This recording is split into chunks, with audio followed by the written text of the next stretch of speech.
Hello, and welcome to the 1840 podcast, where each month we explore a different topic balancing modern sensibilities with traditional sensitivities to give you new approaches to timeless Jewish ideas. I'm your host, David Beshefkin, and this month we're exploring books. This podcast is part of a larger exploration of those big, juicy Jewish ideas. So be sure to check out 1840.org, that's 18forty.org, where you can also find videos, articles, recommended readings, and weekly emails. I'm really lucky because growing up, I was always surrounded by books. My father was always reading, always learning. He would spend Shabbos afternoons by a shtender learning Gemara. My mother was constantly reading, even more like eclectic stuff. She was always reading Chumash, but she would always have the New Yorker by her side, taking out articles. She would tear out articles that she would love and paper them all over her office, and really grew up with a deep culture of books. I remember even from like a very young age, my mother would bring me to the library. It's actually, my memories of going to the library are not actually to get books. Younger people may not even know this. But I would go to the library, specifically when I was sick, I remember, and my mother would let me pick out a movie. A library was, aside from Blockbuster, our library used to have VHS tapes, a pretty decent collection, actually. And we would go to the library, and I would go and pick out a movie, and they had a really solid collection. And my mother, I always remember, would go and chat with the librarians. And I was like, what? It always struck me as strange that my mother had a relationship. Like, she knew them and they knew her, as in what are the new books coming in, what's going on, what are the recommendations.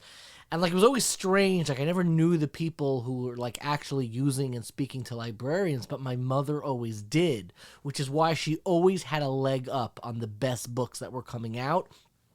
I remember in our home, we must have been not the first, but one of the first homes to get a copy of Harry Potter.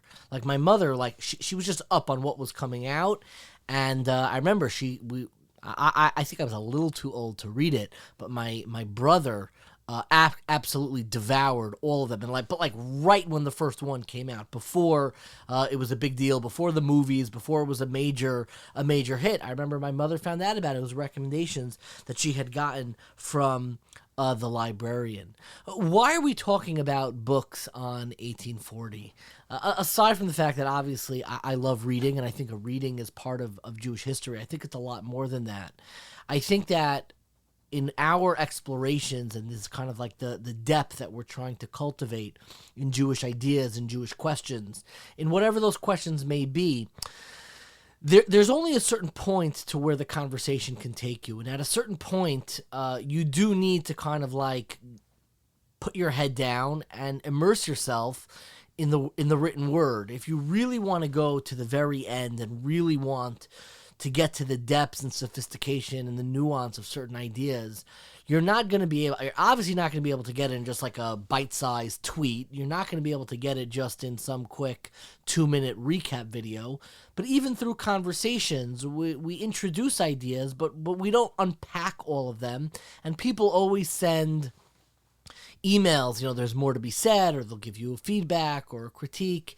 And they're almost always right. And the reason why they're right is because this medium, this conversational medium, inherently doesn't lend itself to sequentially unpack the fullness of any idea, which a book does allow you to do. There are advantages of the audio medium, the conversational medium. It can be more personal.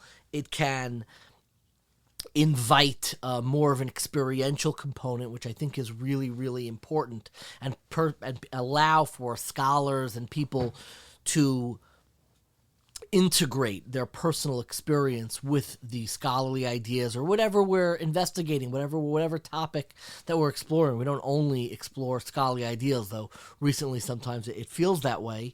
But whatever it is, they allow them to have their more personal experiential lens to be in conversation, in dialogue with the ideas that are normally found and unpacked most sequentially inside of books. And it's a conversation I'm constantly having with my partner, really, in everything we do in 1840 with Mitch Eichen, the reason we started this entire project. And he's always like, the interview was great, but I have, a list of 35 questions that I still need to unpack. And I always look at him and say, that's why these conversations need to be in dialogue with actual scholarship. They need to be in dialogue with actual articles, books, and then the books bring you back to the conversation, and the conversation brings you back to the book. I have always been a pretty, I don't know if the word is vociferous. That's a little bit of a highfalutin. It sounds a little braggy. I don't want to use the word vociferous. But I've always loved reading. Let's put it this way. I've always loved reading. I think one of my most cringe-worthy moments on any interview was actually, I was an early guest on a podcast called Meaningful People that I'm sure you've heard of and kept track of some of the unfolding drama as it relates to the Jewish podcasting world. But I was one of their early guests, and they actually asked me on the show, how many books do you think that you have read? And I'm much better at reading than I am at math. And I was like, trying to do the math in my head. I have no idea how many books. I don't have a running list. And I was like, 10,000. And my nephew, Ephraim, who actually is quite gifted at math, ran the numbers, and he looked at me a while after he listened to the podcast. He's like, David, there's no humanly possible way that you've read 10,000 books unless, your early childhood was not spent in school, but like reading like 11 books a day. It's not really possible. He crunched the number. So I don't know what the number is, and the number's not important. But I really always try to be reading. And I began recording, and the first one I did was in late January of 2020. That seems like universes ago. But, it was after that faux pas where I vastly overestimated. And you don't have to send in letters. I know I have not read 10,000 books. I have not read anywhere near that. But I began to wonder, well, how many have I read? And I said, I read about a book a week. I try to finish a book every week. I usually start on Shabbos and finish it over the course of the week. So I figured at the end of January, I actually posted on Twitter a little bit of a longer message than what I've begun doing now. But I posted a book that I read called Rav Kook, Mystic in a Time of Revolution by Yehuda Mirsky. And I wrote, I'm embarrassed I haven't read this sooner. Over Shabbos, I read Yehuda Mirsky's biography of Rav Kook. So deeply moving, so readable, so brilliant. Do yourself a favor, read it. And that was the first time that I posted online what I had been reading over Shabbos. I thought this would become like a weekly custom of mine, but I actually fell off of it. I didn't post another book until April 17th of 2021. And it was on April 17th of 2021 that I actually posted, I try to read a book every Shabbos. I'm going to try to post each week's book after Shabbos. I'm going to try to do this weekly, maybe with some thoughts. Maybe I'll forget after this one. This is what I read this week, Wow book, and the book that I had posted, which I have recommended before, a jaw-dropping book, probably a book that really changed the way I think about Jewish thought and Jewish history, is a book by David Biel called Gershom Sholem, Kabbalah and Counter History. And I actually forgot the next 2 weeks, and I stopped. I didn't post. But then I began a weekly custom, and I've kept up ever since, really, the last 2 years. Every single Moshe Shabbos, I post on Twitter what I read over Shabbos. And I don't always post a long review. I try to do it. But I began kind of on a weekly basis posting in early May 2021. The first book I did was The Pursuit of Heresy, Rabbi Moshe Chagiz and the Sabbatian Controversy by Elisheva Kalbach. I'm 50% sure I mispronounced his last name. I don't know if it's Chagiz or I forgot how to pronounce that last name. Okay, you'll write in and tell me how I mispronounced that. But be it as it may, every Motzi Shabbos, I post what I had read over that Shabbos. And obviously, I don't always finish the book over Shabbos. I try to, share some of the key highlights and ideas. And for me, it's a way of both transforming the discourse on social media. We can share ideas. We can share what books have excited us. And more importantly, it kind of transforms the Shabbos experience. I know a lot of people who Shabbos for them is more difficult, or they're less observant and they're less engaged on Shabbos. And this becomes a way, like, so you start a new book, and Shabbos can become that for you in a very special way to immerse yourself in a world of ideas. It doesn't always have to be a Jewish book, but it transforms, for me at least, the Shabbos experience, where I literally begin measuring my own development and my own growth through time, through the books that I read every single week, has really, really transformed that. And I think that so much of what we're doing on 1840 relates back to book culture and immersing ourselves in the ideas and the excitement that come out in books. And that's why I thought for the summer we could relax a little bit to some degree. It doesn't always have to be so heavy, talking about big theological, social issues that we are so excited to confront and grasp. But we could talk about book culture, because book culture is the repository of Jewish ideas. It's a repository of any ideas that we transform ourselves and we engage with new ideas. Really, the great place where we find them is always going to be in books. And I figured that we could do a summer series on books themselves, the culture of books, how we find books, the great writers, the process of writing, all of these ideas of how books come to be, so to speak. And I hope that this is a larger launch, not just for a summer series, but a larger launch of content powered by 1840, not just of great book lists, which we will continue doing and have more lists. And I'm going to share some of my own lists in the outro, so stick around for that. But really a repository of more content surrounding great books and books themselves. And that's why I'm really excited to announce one of the new projects that we're going to be doing on 1840 is something called Show and Tell. Show and Tell, not show and tell, but show and tell, which are the great ideas and stories that are buried within Jewish libraries. And the first library that we actually visited, and I want to visit both public and private libraries, so please message me if you have incredible treasures of Jewish history and Jewish ideas lurking in your home office, in your living room. We want to visit you. We want to explore them with a camera, with a video, and really open up the world of libraries, both public and private, to the public audience. There's been a newfound interest in auction houses and ideas, and I think a series to really open up through video what are the treasures of Jewish history, Jewish books, Jewish ideas that they're not closed off. They're open if you can find them, but open them up even more, make them more accessible to the public. Whether it is the libraries of great institutions and universities, or whether it's a personal library, somebody who's a personal private collector and has these incredible treasures in their home. I hope that Show and Tell is going to be something that's going to open up this universe to the larger 1840 community, to our listeners, to people who are engaging in what we're trying to build, which is serious and sophisticated engagement with maybe a little bit of a popular twist and a little bit building doorways to profound ideas. I hope in some way that we're able to do this, and I hope that this project, Show and Tell, that we're launching right now is going to be available on YouTube. Check out on social media. But we began with a library that is run by a former guest of 1840, and it is the guest that I am so excited to talk even more with today about what it means to be a librarian, and that is the newly elected president of the Association of Librarians. I know I'm getting the precise name of the association wrong, and that is Michelle Margolis. She was a guest that we had originally in our series of Talmud to tell us about some of the development of the Talmud page, and I am so excited.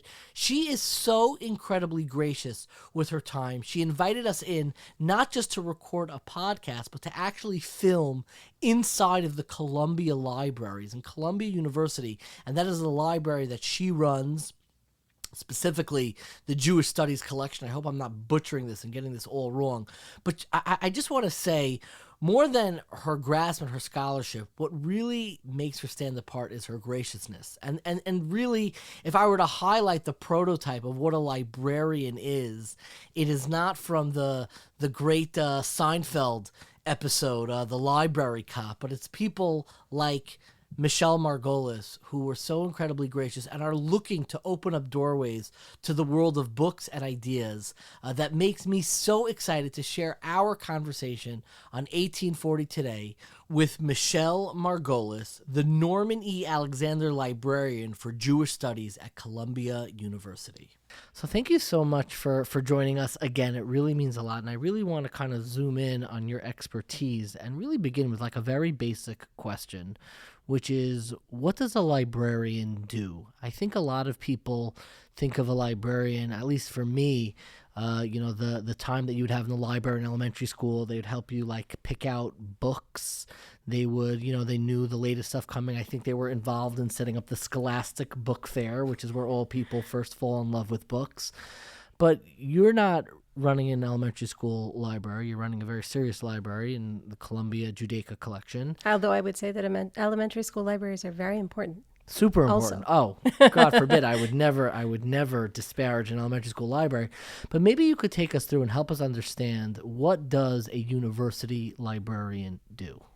Sure. There are lots of different kinds of librarians. And I always, when people ask me this, I always say I could not do the job of a day school librarian or a public librarian, or a librarian who works in a different field than the one I do. I work at a university. My job is pretty much divided into, I say it's three. It is three, which is really two, which is reference. So I work with anybody from anywhere starting at Columbia. So Columbia students, Columbia faculty, anybody who is doing research in a particular area, to help them with their research. So I have to know not all of the information, but how to find at least the vast majority of the information. And so if somebody's starting a research project, they'll come to my office and we'll sit down and we'll talk about the relevant databases and primary sources and how to actually find material for the research that you might be doing. Another piece that I do is acquisitions. So I acquire books and databases and manuscripts and sometimes all different kinds of media for the collection, supporting specifically Jewish studies. So I need to be aware of current publishing in Jewish studies. I need to know what databases are coming out in Jewish studies, and sort of everything in between. And then the third piece, as I said, that is really both of the first two is two that are really three. Sounds very Mishnaitic. Is special collections. So I'm privileged to work in a collection that has an incredible, rare, and unique special collections collection as well. So rare books and manuscripts and archives and a Yiddish typewriter, and all sorts of other things. Well, help me just understand that last category, then we'll break down the first two. Special. What makes them special exactly? Often it's that they're unique, which means that there's like a theme? They are the only thing of that in the world. Collections can be special in different ways. So what's an example? The easiest of a example collection? is rare. So it's expensive, okay. right? So something's expensive, it's hard to find. There aren't a lot of them out there. They'll go into special collections. When I say unique, I mean that it is the only one of that item. So for instance, we have Yaakov Emden's Torah, his Arba Turim. We have the only copy of Yaakov Emden's that belonged to him. There are other copies of that particular imprint, the 1702 Berlin Arba Turim, but ours is unique because it belonged to this individual. Mm-hmm. Which isn't to say that somebody else's copy of the 1702 Berlin Turim wouldn't be in their special collections library. It's old enough, usually pre-1800 is the cutoff, for age. Although I will say also that there are plenty of modern things that go into collections, to special collections. In one case, when I was in graduate school, I worked at the Jewish Theological Seminary, and I noticed in their collection was the first edition of The Making of a Gadol. Oh. Because that is a rare book. In a way, I have a special collection. So you I also have a first so edition. there you go. So a book can be special for all sorts of reasons. Often it's because it's rare, because there aren't a lot of them. Sometimes a collection of materials make them special. So if you have a lot of a particular kind of book together, then suddenly it's the sum is greater than than its parts, and it becomes a special collection. Do you have any like that, like a thematic special collection that they're all kind of grouped together? So the best example actually is that I can think of is at the University of Arizona, where my colleague Rachel Lekett-Moore curates a collection of Israeli pulp fiction in Hebrew. And it's unique because they are probably the only collection in the world that specifically has this particular genre. So things like that. I'm going to be honest with you, and I'm sorry. Like the only thing I know about Pulp Fiction is the actual Quentin Tarantino movie. I don't even know what that genre means. I know pulp as it relates to fruit, and I know that it's a movie. Just a pulp is. So they're sort of like, I don't want to say not. They're like very popular. They're Gotcha. not meant for they're meant for like quick reading. I Sure. think I hope I'm getting that right because I could be getting it wrong. I believe she also has westerns, Israeli westerns. Super so niche, Hebrew, very special That's collection. a special collection. Just one by itself is interesting, but when you have 100 of them, suddenly it raises to the level of something much more interesting. So let me ask you, I mean, you had these three categories. You said research, acquisitions, and then special collections. Going back to the beginning, when it comes to research, so do you have a responsibility? Who has standing who can email you? And again, I'm not opening this up to our listeners, but somebody just emails you and says, "Hi, I'm researching X, Y, and Z." Is it specifically Columbia students that you have a responsibility to? Do librarians almost have like a code of ethics that like we are responsible to the public, to Jews, to what community are you responsible to in responding to research inquiries? So there's sort of levels of importance where this comes in. I have a fairly big social media presence, so people know who I am. So I do get a lot of queries from outside of Columbia, but my professional priority is to Columbia. So if I have 50 questions, I need to answer those emails from Columbia students, faculty, and staff. Those are my priorities. If I have, and sometimes I'll say to somebody, I've gotten queries from students at other institutions, and I'll say to them, you have a fabulous librarian at your own institution. Why don't you reach out to them? Mm-hmm. And it's not that I'm trying to push them off, but actually they have those resources there. And so wherever possible, I want people to, as part of it is just, I need boundaries in my life because I have lots of things that I do. But part of it is just that if you have a resource closer to you, then use that resource. And, I'm the incoming president of the Association of Jewish Libraries. There are quite a lot of Judaica librarians out there. We'll all be meeting in Philadelphia in a couple of weeks. Big deal. Mazel tov. Thank you. Yeah, and there are a number of Judaica librarians who do the similar kind of work to me. So it's important to me that people make use of their local resources as well. When it comes to our unique materials, so I get queries from around the world of people who are doing research and need access to a particular manuscript that doesn't exist anywhere else. And so that sort of falls into the same category of, well, they can't get help regarding this particular object anywhere else. So in that case, also that's first priority. Are there particular pieces in the Columbia Library that are almost like you get a lot of requests about them, that are the most favorites among scholars?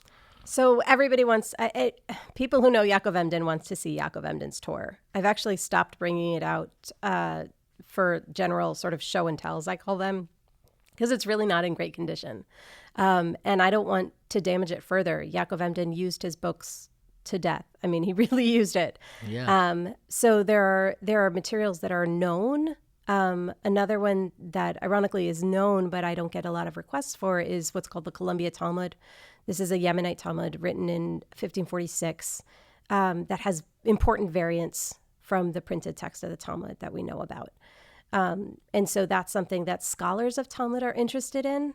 And then people who study Gemara are like, oh, wait, isn't that the one that has the variant in Megillah? that says, I can't remember. There's some textual it's variant? a textual variant That's where important. essentially it's important. It's like a no instead of a yes or something like it changes the whole picture. I cannot offhand remember what it is. I'm sure your listeners will quickly jump Jump in and, right now. and remind Interrupt us in the middle. what it is. But so that's something that actually is digitized. So I don't need to pull it out because it's available online. So if somebody wants to read that text, they can see it. Do you oversee the digitization of materials? I don't oversee it, but it's done. I work in partnership with the folks in digitization. So I'm just curious, are there any research journeys that you are particularly proud to have been a part of or served that you can share or that you're comfortable talking about? Like a scholar who reached out, not the show and tell or show and tell as we call it, like just bringing out objects for, your average person on the street who wants to see cool things, but a scholar who was really looking for something and you played a role or you partnered in your role as librarian on their research journey. So actually, one of my favorite stories is one that I set into motion, but I didn't bring them the manuscript. So as some people may know, I worked with a friend of mine, Russell Neese, who helped me create a Twitter bot that tweets out Columbia's Hebrew manuscripts. So it just tweets out images and a small amount of data about particular manuscripts in our collection. Automated. It's automated. It tweets out 2 manuscripts a day. And I actually wrote a blog post on this because I have learned so much about the materials in our collection because of people's random engagement with our material just by scrolling through Twitter.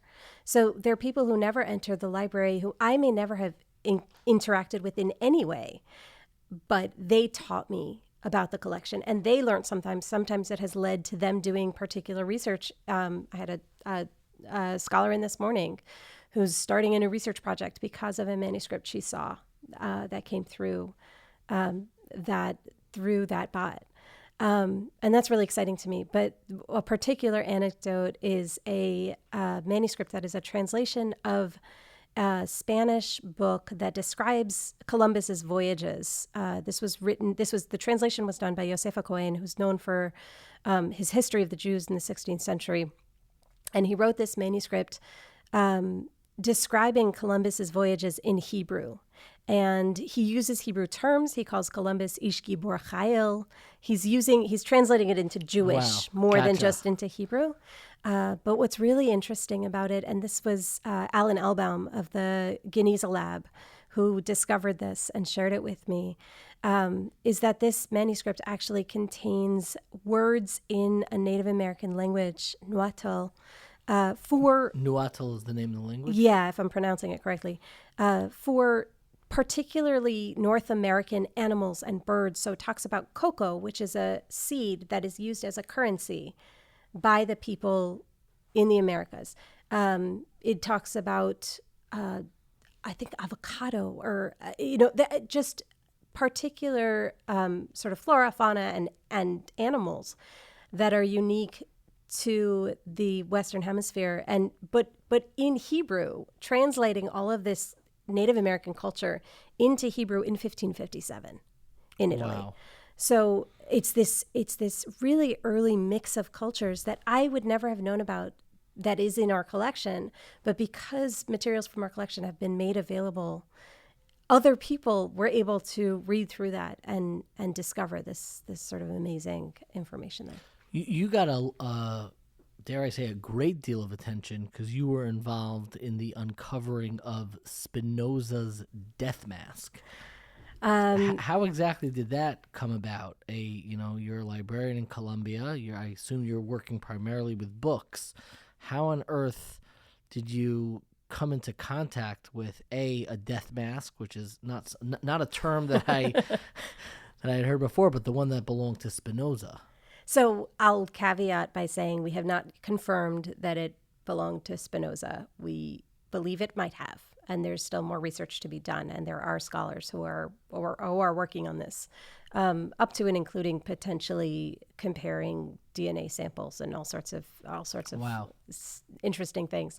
So this was found. I had a student, Mariana Nyman Franks, who was working on the processing of the Oko Gebhardt archive. So this it was a bunch of boxes. Mariana was going through the material in the collection. Oko Gebhardt's the name of a person. It was two people, Oko? Adolf Oko and Karl Gebhardt, who donated we have a collection called the Spinoza Collection, which is works by and about Spinoza.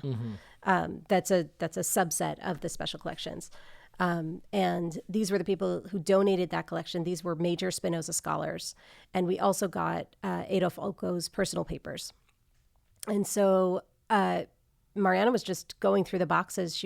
I had asked them to process the collection, so to inventory, to check the materials in the collection, so that we could create a finding aid, so that scholars could have access. You could create a what? A finding aid. So a finding aid, when dealing with archival collections with personal papers, a finding aid is a guide into those papers. If you have boxes and boxes of correspondence, for instance, the finding aid will indicate who the person corresponded with. So if you're looking for something specific, you can find the material you need in that collection. And Mariana opened a box, and she actually texted me and said, "Could you come here and tell me what's here?" And I went back, and it is labeled within our materials as Spinoza's death mask, but we don't have enough data to comprehensively say that that's what it is. But a death mask is a mold that's made after death of a person's face, essentially. Yep, that's and what that's somewhere in this building with us. It is in this building with us. It's not yes. here. No. Looking behind me. No. Okay. No, it's in our vault. One thing that I'm really fascinated by, and these stories are just amazing, like to be a part of that research journey and like hold tangibly Jewish history, world history, human history is just something really exciting. But one thing that's always intrigued me is the second category of what you do, which is acquisitions, meaning so I understand, you are going out and you are buying books for this Columbia Judaica collection. I assume you're not going to a Barnes & Noble. Where exactly do you acquire books? Do you have a budget for this?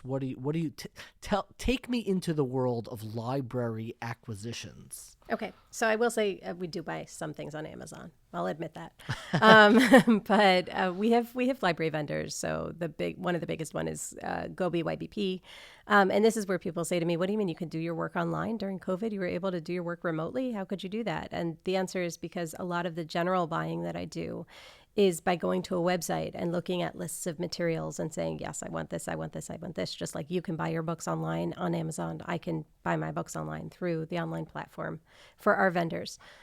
So for general materials, that's, it's pretty straightforward. For rare collections, there are a couple of different ways. There are particular dealers that I work with who focus on Judaica, although not specifically. There are general rare book dealers who know that I'm interested in particular kinds of materials. I actually have on the Rare Book and Manuscript Library's website is a very clear paragraph for each of the areas of the curators who work in the RBML, what they collect. The Rare Book and Manuscript Library. Rare Book and, okay. So it's what we collect. So if a vendor reaches out to me and says, "I sell rare books, don't you want to buy this from me?" I will send him this paragraph and say, him or her, this paragraph and say, here's what I collect. What you're offering me is not on this list, and so I won't buy it. Do you have a yearly budget? I do. And it renews every year? Correct. Okay. Again, you don't have to answer any of these questions. Can you say what the Columbia acquisition budget is yearly? The general acquisition? Your for Judaica. That I'd rather not share. Okay, I totally understand that, but I'm mischievous, so yes. I had to ask.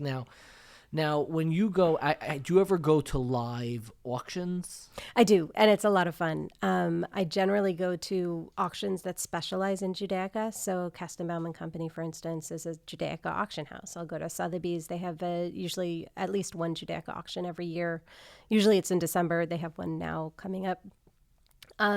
So if there's material anyway that I'm interested in, I love to go to the auction itself. I'll go in advance to look. Who shows up to these auctions? Like, is it just librarians, or are you the anomaly, or are you the normal, like the average person there? So it's a little of both. I would say that many librarians actually don't always go to a lot of the people that are there are booksellers who are buying to resell or who are buying for a client who don't want people to know that they're the one bidding on something, especially for people who are well endowed. And I, I have this problem just because people look at me and they see Columbia and they assume I can pay anything for Well, you kept that material, budget which a is secret for good reason. which is not true.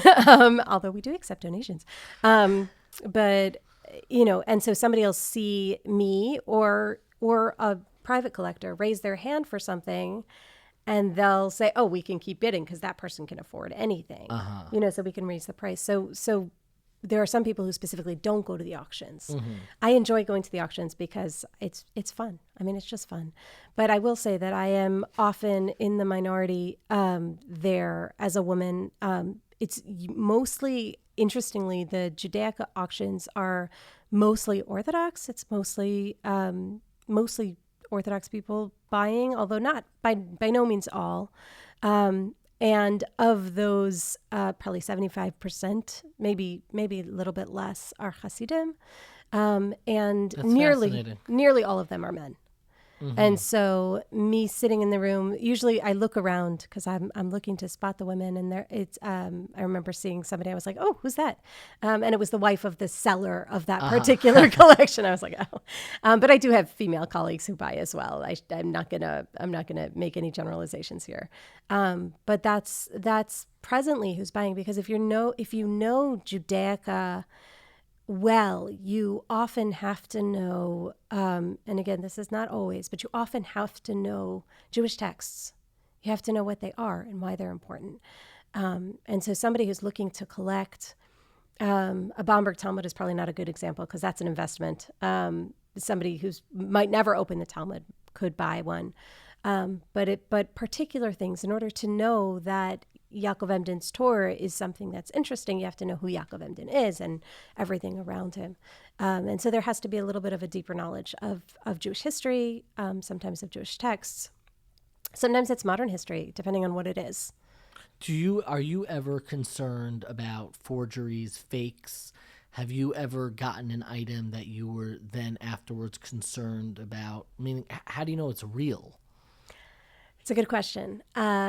So I am very careful about who I buy from, and the individual sellers and auction houses that I use are people who I trust, which doesn't mean that they won't get a fake, but these people have been in the business for decades. And so it would be very surprising. They also stand behind their word. So if I came back to them and I said, "Look, this was determined to be a fake," I could trust that they would honor it as a fake. But yeah, it's interesting. The late Al Moldovan he was a major collector of Judaica. He came to see our collections a number of years ago, and I showed him an Esther scroll that was in an ivory case. It's a very ornate ivory case. And he took one look at it and he said, "How do you know it's not a fake?" Because there is a market. There was a time when somebody was selling fake ivories, specifically fake ivory Judaica, and he knew about this because he had been involved a little bit in tracking people down. He was very, very brilliant scholar of bibliophile, and he told me actually how you figure out if ivory is real or not.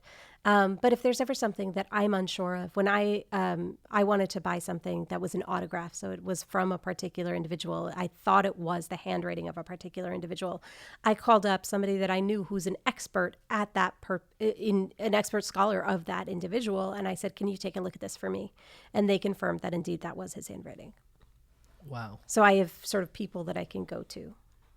Now, some people I could imagine criticize that the whole auction universe. You have some people who specifically want this should belong in a library that knows how to preserve it. We're sitting now in the Columbia Library. We're recording. One of your students is in the background using the special, what I've been told is edible glue. I don't see her eating it now. It's not made to be edible, but it's safe enough. It was the first thing she told me. I said "That's fancy glue." She says, "You could eat it." She says, "Do you have to eat it?" That was my first question. But there's a fancy glue, and you're able to preserve something and have it well, and you have this accessibility that you're able to do to have people find it. And then there's this new massive, well, I don't know if it's new, but there seems to be an increased interest in the last 10 years or so of these private collections of people taking this amazing rare Judaica and then having it in their home, giving them a sense of authenticity, a sense of a piece of Jewish history. And I could see people having issues with both of those, meaning it doesn't belong in a library, this belongs to the Jewish people. And on the flip side, in a private collection, this doesn't belong in a private collection, this belongs in a library where everyone can have access to it. Now we're never going to know where it is, how to find it.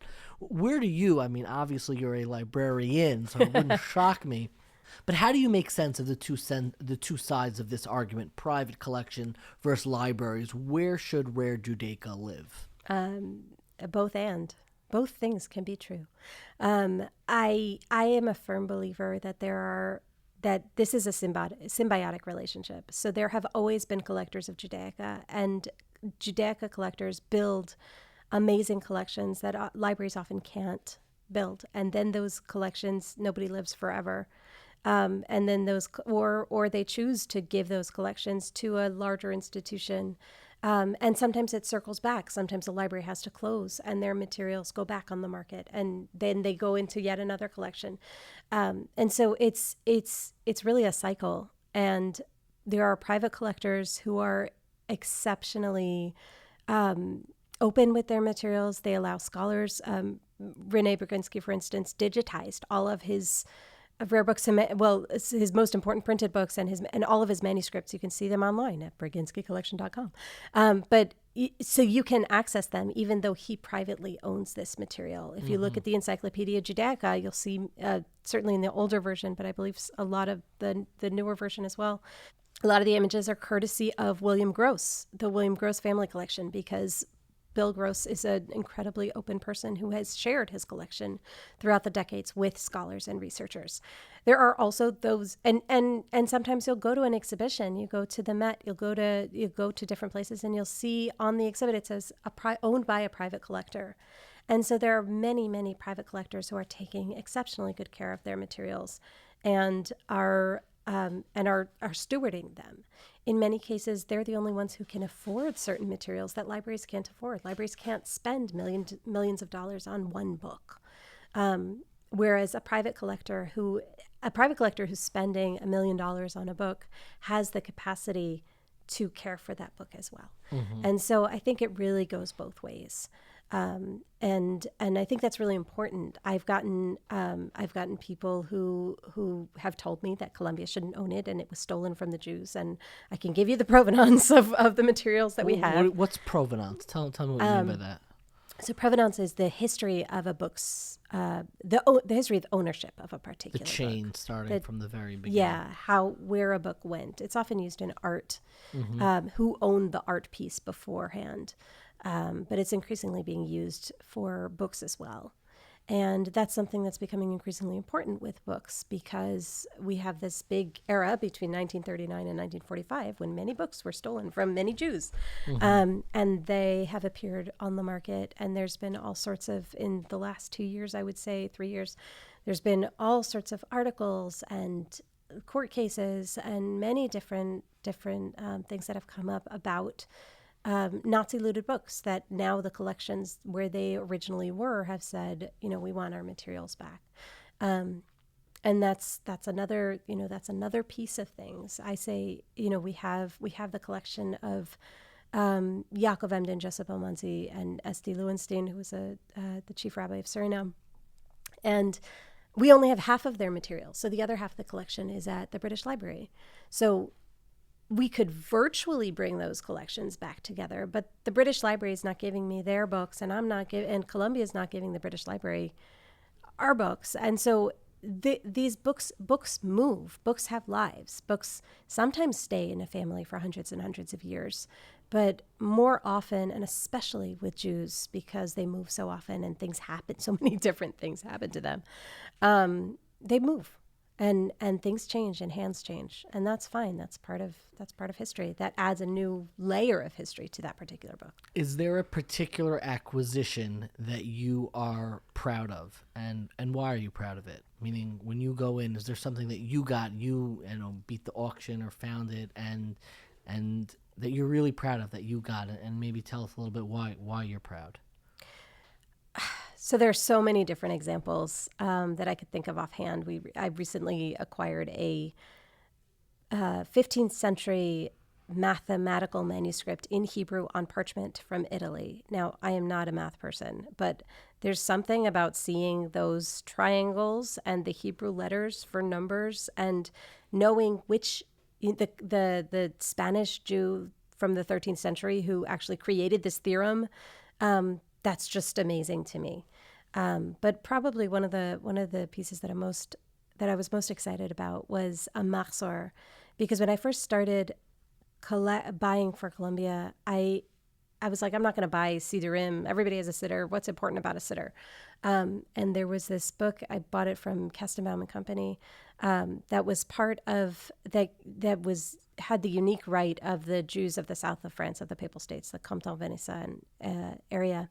And what was unique about this particular mahzor for Simchat Torah is that the prayer that the Jews said annually on Simchat Torah for the Pope was actually replaced with a prayer for the king. And this showed a historic moment. It was actually 9 months when Louis XIV invaded the Papal States, kicked out the Pope. The Pope ended up dying, and after 9 months, a new Pope came in, and Louis XIV didn't have a problem with the new Pope, and so he left. It's more complicated than that. But essentially, it shows this specific moment in Jewish history where the Jews were like, we can't pray for the Pope if the king's in charge. That's going to get us in big trouble. Exactly. And so they have to change their actual tefillah. They have to change their prayer to make it actually politically correct. Make it politically correct. In the most literal acceptable sense. But literal, yes, exactly. And so this was a case where, first of all, I learned something, which is that don't discount siddurim. There's so much to learn from them.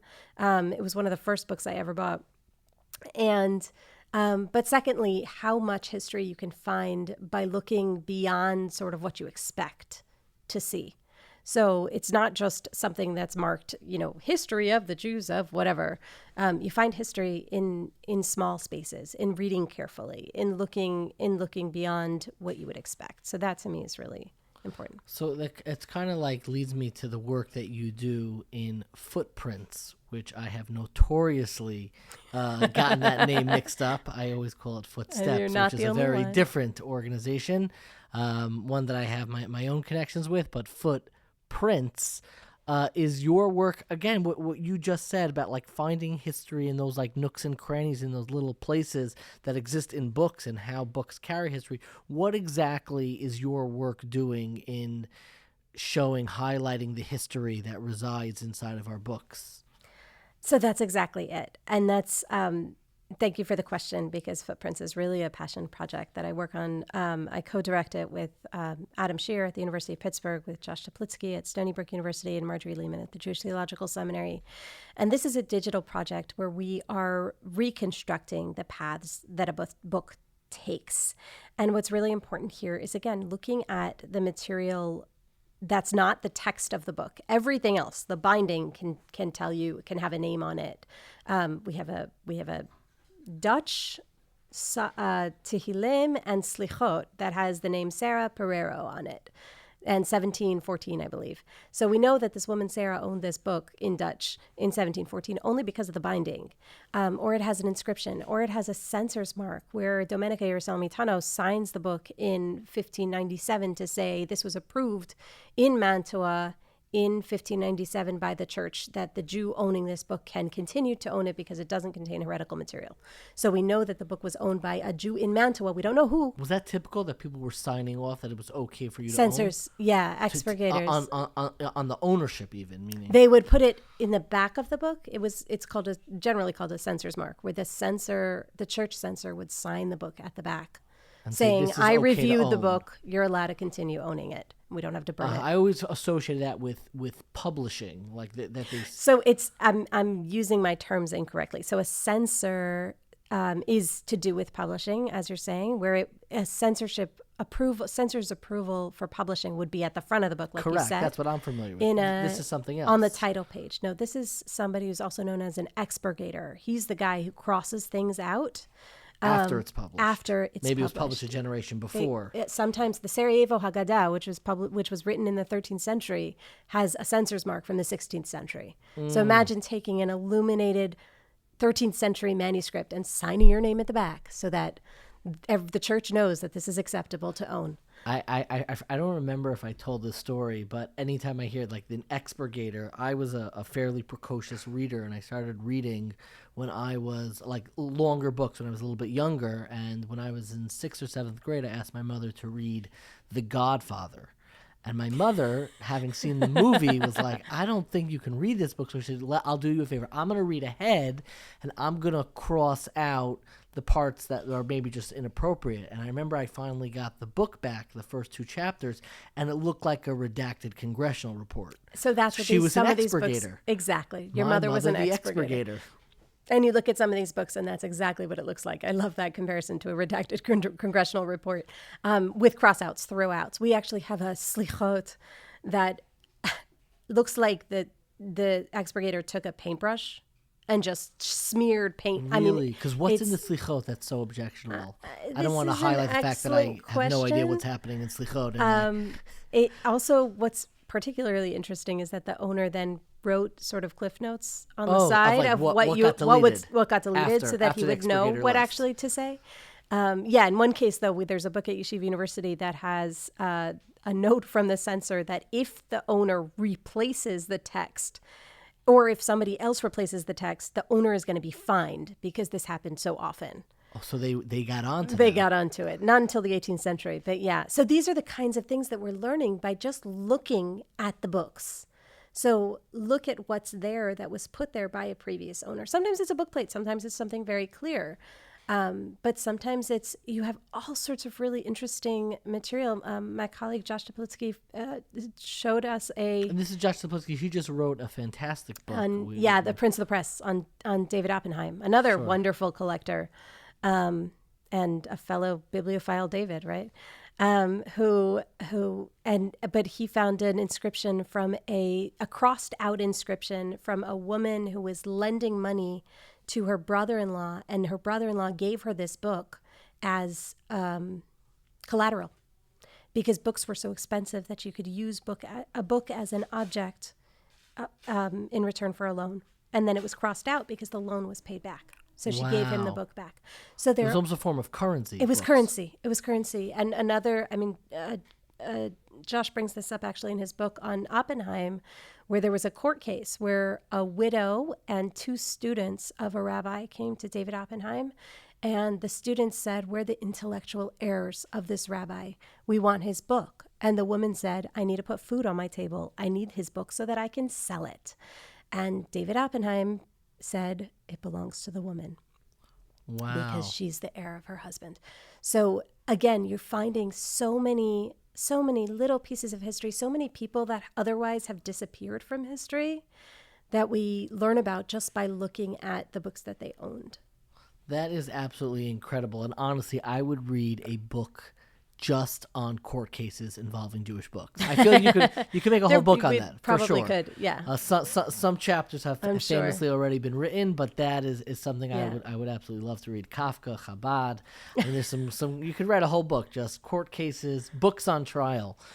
So I'm really curious, and maybe we could almost conclude with this because it's so curious in a general sense, but also particularly with you, which is the road to how someone becomes a librarian. I'm asking that really, if you'll allow me, in 2 senses. Number one, I have no idea. Do you go to school to become a librarian? What is the area of knowledge that you have to master, aside from, obviously, I would hope, an abiding love for books? And I'm also curious with you in particular. It sounds like you were, I don't know your entire life story, but it sounds like you were not raised necessarily in a community where the normal trajectory would be to become a librarian in an Ivy League university. So I'm curious, what is the discipline of librarian? What do you need to learn and to do to become a librarian? And particularly for you, how did you find and construct this path? So it's a good question. The general answer is that I have a master's in library science, which is a master's degree that that is the professional degree in the field. And what does that cover? Like, That covers reference. So how to do what we call a reference interview. If I meet you, you sit down at my desk and you say, I'm doing research on Shabtai Tzvi. Where do I start? So I'll say, well, what are you interested about Shabtai Tzvi? Are you looking at the person? Are you looking at, post-Sabbatian? Are you interested in the, movements following? Are you interested in women, the Shabtai, like involved in Shabtai Tzvi? So I would ask a bunch of questions to narrow down your topic, to try and Gotcha. Like an intake interview. It's sort of an intake where interview. Do I point you? Yeah, which also then will help you to figure out what your topic is. Sure. Because you just coming in with a giant You're topic. helping them. I know what that's like. Yeah. And then, so something like reference, collection development is a course that's taught. So how do you decide what to buy for a collection? How do you weed a collection? When you look at a collection and there are too many books on the shelves and you have no other space for it, what are you supposed to get rid of? What are the key reference books in the field? Every Judaica collection must have which books? That's such a good thing to know. That list exists. Many of those that list exists. Okay. What else? Cataloging. So how do you make a book accessible? We commonly say that we librarians commonly say that if a book is not cataloged, it may as well not exist. Because if you can't find the book on the shelf, if it's not in the place where you expect it to be on the shelf, then it's like it doesn't exist. Just because we have the book in the collection doesn't really matter if nobody knows that it's in the collection. I'm fascinated by this because I'm crazy about memory and mnemonics, and when I learn or when I read, I have a whole cataloging system for where I put the knowledge. And you listen sometimes and you hear a beautiful Dvar Torah, you read an excellent paragraph in a book, and you're like, oh my gosh, that's amazing. And you spend years of your life where you forget everything because you don't catalog anything, in your mind almost. Yeah. And the very act of cataloging helps you just understand, what am I reading? What am I looking at? Exactly. And that's, we call it metadata also. So data about data. Where are you putting your information? When you digitize, it's very nice to say, well, digitize all the manuscripts. It's not just digitizing all the manuscripts. You need to have fields within that digitization that will tell me that this is a siddur produced in 1705 in this particular city, so that I can find it if I'm looking for siddurim, of the Roman Rite or whatever it is. So cataloging is another one, and I can go on, but there are all different. There's no course on how to be shrewd and awesome and strategic at an auction. No. I would totally go Afraid to that not. course. Okay. No, that comes with time. You should go to more auctions. And do they let anybody? Anybody can go in. And is it like in the movies where you have the little you raise a paddle going once, and they say going once, and they talk really fast? I'm telling you, should the whole go. thing. It's a lot of fun. I definitely next time let me know in advance. I would love to be your apprentice at the next auction. And what about you? What brought you to this path? Obviously, you love books. It's not a path that I think for anyone is ever clearly paved. So what brought you to this? You were. I don't know your full history. You weren't raised were you raised in an academic home, in a very? It depends on what you ask by that. So I like to say that my great grandmother was a zagurka. She was the one in shul who would read the prayers so that the women could repeat after her and say the prayers. Was she was in Europe? Poland? Yeah, wow. Yeah, in Poland. She was killed in the war. My grandmother, a zagurka. It's a Yiddish term. My grandmother was somebody who read multiple Yiddish papers every morning because she wanted to know. So I come from a family that's interested in learning, that's always been interested in learning.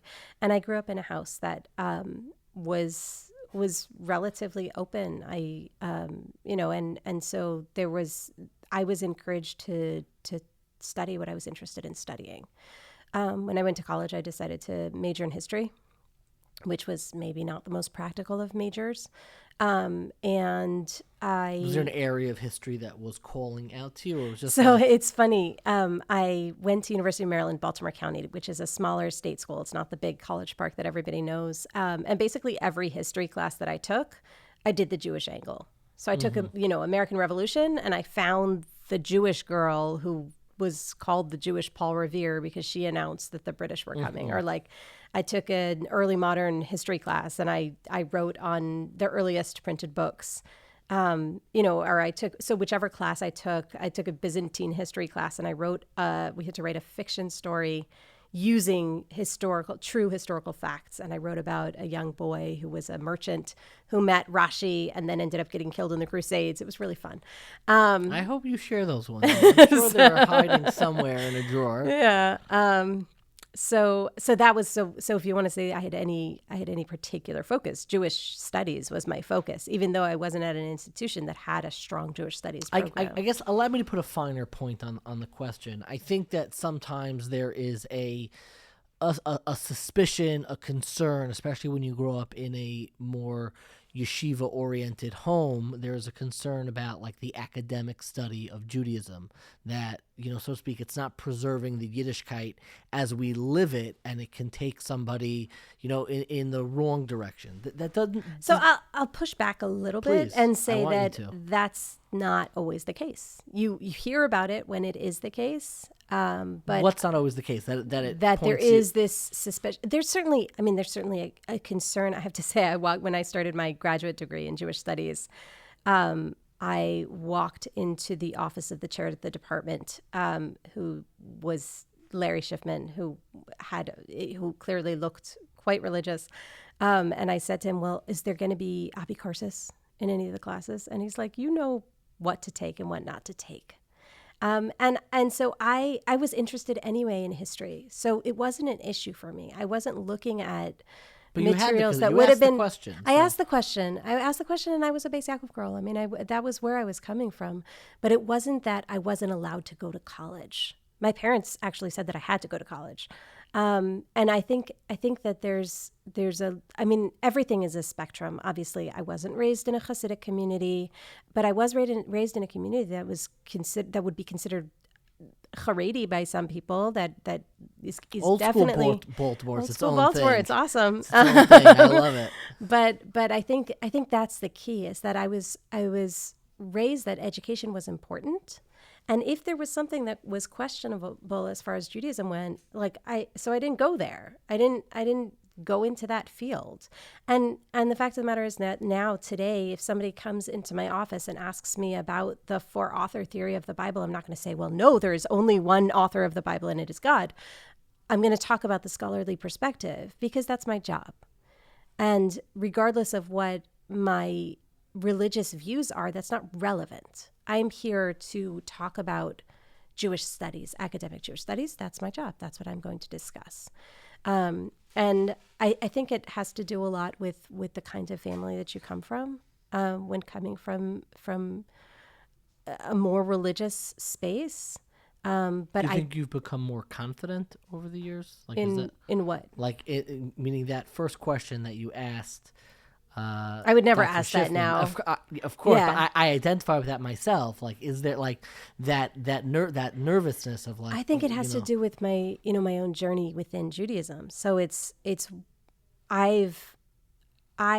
what my beliefs are, and that's not what this podcast is for. I'm not going to go into that in depth, but my beliefs are beliefs that I've questioned and I've analyzed and I've learned more about and I've asked about and I've for myself over, decades, because I want whatever truth is truth for me. So I've done that study and that work and that analysis and that questioning in order to answer those questions for myself. And I think every person has to do that. And you have to do it yourself. You can't have somebody else do it for you. But once you have the answers that are answers for you, you can do anything. It's irrelevant because they're two different things. It's so funny you say that, because that you have to do it yourself, and I couldn't agree with that more. You can't have somebody else do it for you, but you can get the assistance of a librarian to point you in the right direction and let you know. I cannot. I don't know that I do religious guidance. I was once called. I know you're trying to finish. I did once get a phone call asking about how to do a Jewish funeral. I did not answer the question. I referred him to the 3 major sects of Orthodoxy and said, you can choose your rabbi that you're most comfortable with, but I will not tell you how to do a funeral. I think you do in a way religious guidance. You're not pointing somebody to a specific path, but I feel like what you house and the excitement that you bring to Jewish books and Jewish history, it certainly has aided my own love of Yiddishkeit and Jewish history, and I'm sure there's so many others whose own religious journey has been enhanced and benefited from the work that you and really the community of Judaica librarians and librarians in general have done for this world. I always close my interviews with more rapid fire questions. I know right now you're probably looking at me and say, I did this once already and maybe it hasn't changed. Can you just take it from the last time we did it so you don't have to go through it again? But we're going to go through it again nonetheless. The problem is that I'll probably answer different questions. Yeah. I'm going to answer different answers for sure. That's great. Yeah. We love evolution. So I am a human being that changes. Yeah, yes. Go for it. So we're talking about love of books, and there's so many terminology inside our books. We were talking before, miscellany, which is a collection of different manuscripts, kind of miscellaneous. Incunabula, which are books that were pre-print. No, they were the first printed books, printed prior to 1501. Prior to 1501 to... From the beginning of printing with movable type in the West. So Gutenberg. I butchered that. And I came in so excited to drop that term and just... say this. Incunabula. Incunabula. I see it in print all the time. And again, that is books. Those are the very first printed books. The very first printed books. So it's the first 50 years or so. There's so many insider terms. Somebody who wants to get an overview of the history of Jewish books, the book culture, the history that emerges from books itself, particularly within Judaism, where do they start? Where would you tell them to go? So I definitely didn't give this as the answer because it didn't exist then. There is a new encyclopedia of Jewish book cultures that is edited by Emil Schreiber and others. Unfortunately, it is a Brill publication, which means it is very, very expensive. It'll cost you. But there are some wonderful essays that have been written by major scholars in the field, and that do an overview of the many topics. There's no one history of the Jewish book. The Jewish book in the 20th century is a very different story than the Jewish book in the 8th century. What's an essay, or where would you point? A couple just like highlights of places to get to kind of immerse and develop that appreciation of some of the insider terminology that obviously you'll butcher the pronunciation, much like myself. But where would you point somebody aside from the book, that encyclopedia you just mentioned?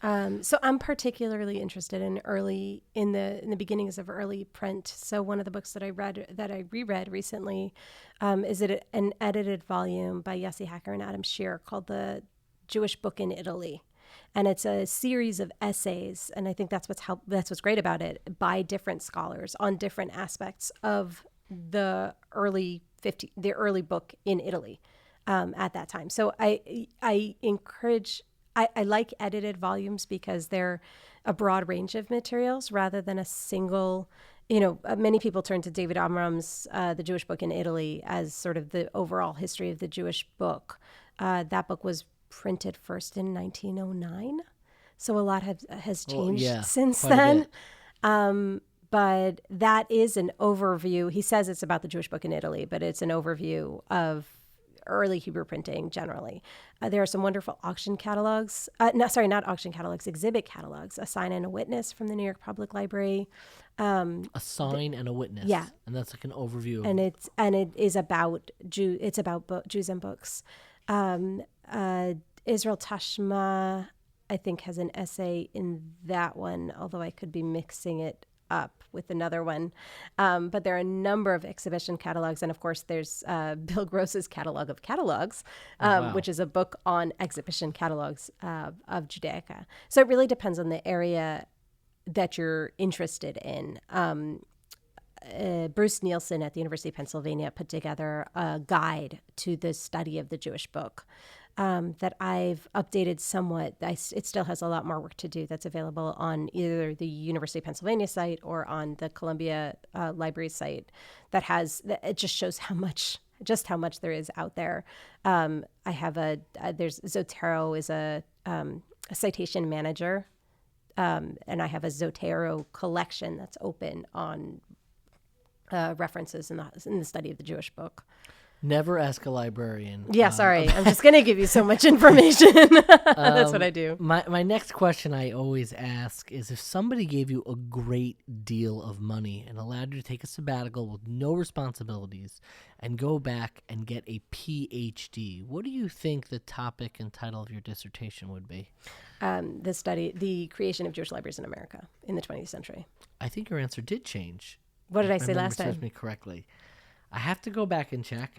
I'm 99% sure it was different. But that's a great answer. The creation of libraries in America. Judaica libraries. Judaica libraries. So this comes from there's a wonderful essay by Robert Singerman called "Book Sweeping for Someone to Go and Visit Them," which is actually talking. Just repeat that again a little slower. Book Sweeping that sounds so beautiful. For someone to go and visit them. It's a quote. My heart just melted. Right? It's a quote. You have seen some of these books that it was talking about, because it was a quote written in the late 19th century about the books that were then at Temple Emmanuel and were donated to Columbia University. So I'm very pleased to say that they have not wept for someone once they arrived here. Yeah, and that is a history of Judaica collecting in America up to the 20th century. It goes a little bit into the 20th century, but there is a huge amount of literature. And I realize this because I just wrote a chapter on Columbia's collection. And actually one of the reviewers said, well, why aren't you citing this in the context of the building of other Jewish libraries? And I realized that there is not an overall, there are individual histories that have been written. That's a great book. I'm being about, well, so, I need that sabbatical. Great sum of money. Right. My last question, I'm always fascinated by people's sleeping schedules. What time do you go to sleep at night, and what time do you wake up in the morning?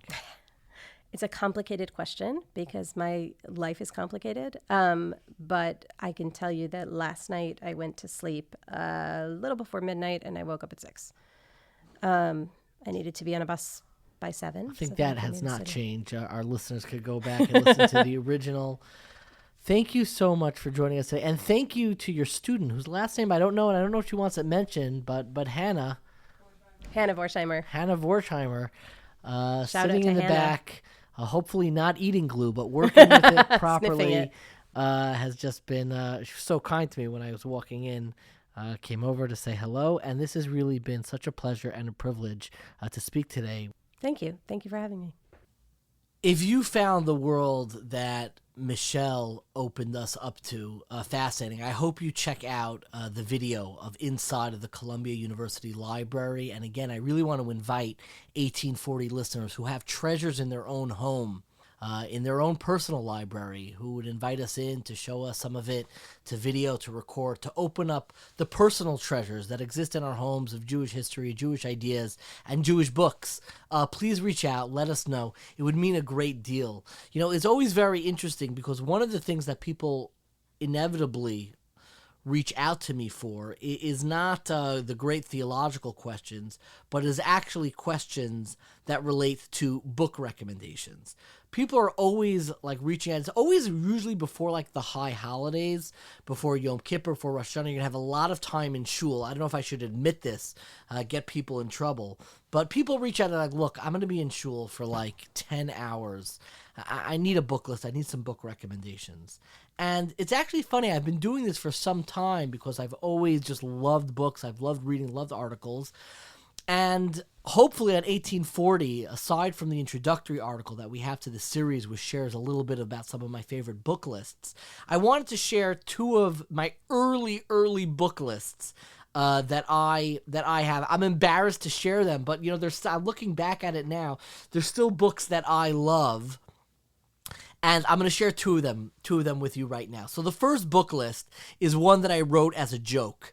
I published it on Purim, and it was when I was writing this column for Mishpacha magazine called Top 5, which was absolute narishkeit. I used to make these Top 5 lists and later collected them into a book called Top 5 Lists of Jewish Character and Characters, which were, you know, these cutesy little lists about the idiosyncrasies of Jewish life.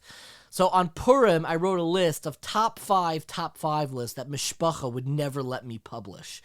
And we have a bunch of cute ones on there. I wrote it on Twitter. Top 5 Erev Shabbos Jews in the mikvah. Number 2 was top 5 rabbinic euphemisms for averas for the internet, right? Euphemisms for pornography. Number 3 was movies yeshiva guys like to quote. But number 4 was an actual book list, and it was books and PhDs that get yeshiva students into academic Jewish studies. And I was writing from experience. These were the books that got me into Jewish studies. I still remember the first time that I logged onto JSTOR, which is a repository of academic ideas. I think Rav Ari Bergman, a former guest 2 times over, was the first to tell me about JSTOR. And actually, I think he actually let me borrow his password. He was still a student in Columbia at the time. And I remember going on there and like Googling just names of rabbis and seeing what academics have written about them. But here was the top 5 books that get yeshiva students into Jewish studies. Here we go. This was this top 5. Number 1 was Mark Shapiro. Anything that Mark Shapiro is, his biography on the Siddur Eish always circulates in the yeshiva world. I remember I got that when I was in Shalavim from a former rabbi in Shalavim. He wasn't a rebbe there at the time. His name was Rav Nachum. He gave me Mark Shapiro's biography of the Siddur Eish. Since then, he's come out with more books on censorship. He has a great pamphlet on Saul Lieberman and the Orthodox. But Mark Shapiro's always that gateway. Number 2 was Rebbetzin Bruria David Hutner, who teaches in BJJ, which is like the Harvard of seminaries. Her PhD on the Maritz Chayes, who is a figure, an early modern figure, who kind of straddled the traditional world of rabbinic scholarship as well as the academic world. Yeshiva students love that. Number 2 was Rupture and Reconstruction, a former guest that we had on 1840. I wrote comically by Rav Yoshev Ber's son. That's probably how he's referred to in the yeshiva world, but by Dr. Chaim Soloveitchik. Number 3 was Rabbi Dr. J.J. Schachter, another 1840 former guest, Facing the Truths of History, an article that he spoke about on 1840 that I believe was originally published in the Torah Umada Journal. And number 5, Shaul Stamfer's book on the history of the Lithuanian yeshivas is always a fascinating academic lens into the evolution of the yeshiva system. That was a later book list that I came up with that circulated a great deal, and I think really reflects how a lot of people get into more academic Jewish studies. But I have an even earlier book list that I wrote when I was a student in Ner Yisroel. This is a book list that I actually circulated among friends of mine and people who are like, I'm looking for something to read, not just, one of the classics, but a little, one of the classics, like Art Scroll, Feldheim, but something maybe a little bit more academic. This was the book list that I have, that I wrote then. I can't go through it all. It's divided up into 3 sections: books on psychology, books on Jewish history and sociology, and finally books on philosophy. I will post this on 1840 website, and you can read the entire list as I wrote it back then, with my caveats, which are a little cringeworthy and hilarious to look back at. What I wrote, what should be skipped. I was a pretty stark from student back then, but I'm going to share it exactly as I had it when I wrote it. Really, I think it was 15 years ago, more than a decade ago. But in the Jewish history category, it's interesting what I had there. I had Jew vs. Jew, The Struggle for the Soul of American Jewry by Samuel G. Friedman, another 1840 former guest. I have Jonathan Sarna, American Judaism and History. I have The Shul Without a Clock and Tales Out of Shul, both by Rabbi Emanuel Feldman, who we'll be having on next week. And I am so excited to talk to him about writing and about books. I had on here, too, again, Rupture and Reconstruction, a classic. I had a great article that nobody really talks about anymore by Aaron Rose in a now defunct journal called Azure. And the article was called The Charedim, a Defense, which was a defense. I don't think he's Haredi, but it was a defense of the Haredi lifestyle in Israel that's really, really worth reading. It was really fantastic. I also had on here By His Light, Character and Values in the Service of God by Aaron Lichtenstein. And the last book that I'm going to mention, again, I'm going to put the whole list online on 1840.org, but the last book that I want to mention, because he so recently passed away and really had such a transformative effect on my own life, and that is The Book and the Sword, A Life of Learning in the Shadow of Destruction by David Weiss Halivni. He recently passed away, and he was really a towering figure of Jewish studies, taught Talmud for many years in JTS and in Columbia, and of course was a major figure in Jewish studies. And of course in his biography, it's not a biography, in his memoir, I'm sorry, he just has so many incredible stories about his life growing up. And if you've never heard of David Weiss Halivni, a lot of his works and ideas didn't really trickle down so much in the Orthodox world, because he was for many years a associate and a professor in JTS. But no matter your denomination, no matter your level of observance, this is a memoir that everyone really should read, because it really paints a portrait of a lost world of Judaism and reconstructing that following the Holocaust and the death of almost his entire family, and how he rebuilt his life. The Book and the Sword, A Life of Learning in the Shadow of Destruction, is really one of the most powerful reads that I ever had, and has been on my list for a long time. Of course, most people will be familiar with the very famous quote that he has at the end of a letter that he circulated when he decided to leave JTS over the controversy that you can read more about. I don't want to get into it right now in JTS over the ordination of women, but he did circulate a letter that ends quite powerfully and quite famously, and for some reason resonates in so many ways to the work that we're doing on 1840. And he concluded his letter quite famously with the following words: "It is my personal tragedy that the people I daven with I cannot talk to, and the people I talk to I cannot daven with. However, when the chips are down, I will always side with the people I daven with. For I can live without talking, I cannot live without davening." And I think that so much of the 1840 community, whether it's the books you read, is straddling and trying to unite those worlds, the worlds of the people who we daven with the people who we talk to. It doesn't need to be bifurcated in that way. I think that there is a universe where we can all sit together, talk together, and even if we don't all necessarily daven together, it doesn't have to feel any sense of estrangement or alienation.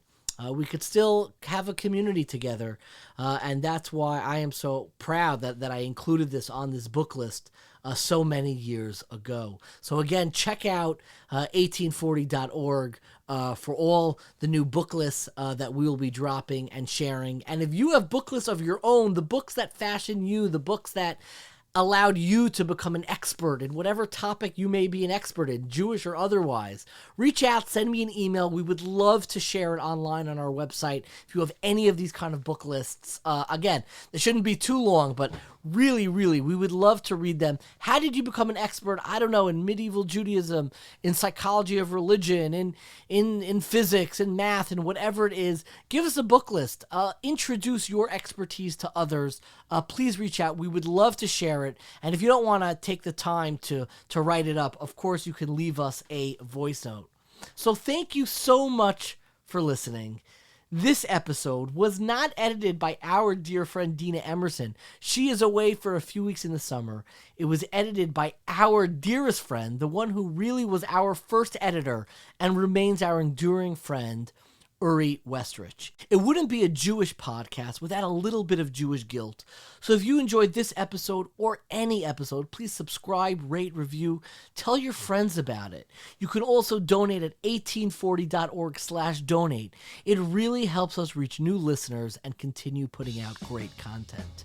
You can also leave us a voicemail with feedback, questions, book lists, who knows? Just leave us that voice note, and just please be clear, if you don't want us to actually play the voice note, we're going going to assume otherwise unless it's actually stated that we can play it. But let us know if you're not comfortable with it being played. Just let us know. And that number, again, is 917-720-5629. One more time, that's 917-720-5629. If you'd like to learn more about this topic or some of the other great ones we've covered in the past, be sure to check out 1840.org. That's the number 18, followed by the word 40, FORTY.org, where you can also find videos, articles, recommended readings, weekly emails, videos, whatever you need. Be sure to sign up, subscribe, click the rate button, whatever you need to do. Thank you so much for listening, and stay curious, my friends.